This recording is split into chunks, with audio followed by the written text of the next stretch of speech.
Upon learning that these Chinese-made products labeled their Binondo office as part of Manila, province of China, Manila Mayor Isko Moreno blew his top off.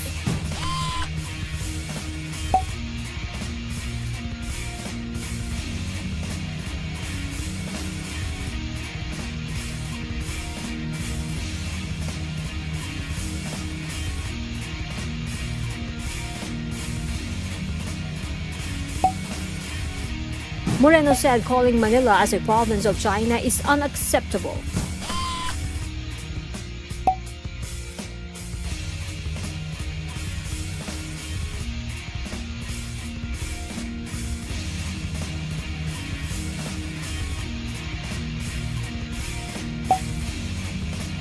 While it is true that the biggest Filipino-Chinese community in the country is in Binondo, Moreno said he will never allow any foreigner to bully Manila.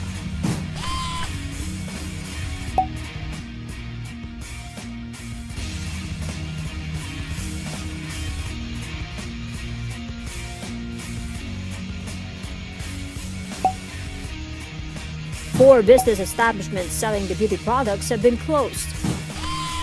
The company has been identified as Elegant Fumes Beauty Products Incorporated. The City Hall will be revoking the company's mayor's permit. The Food and Drug Administration, on the other hand, is set to cancel its license to operate.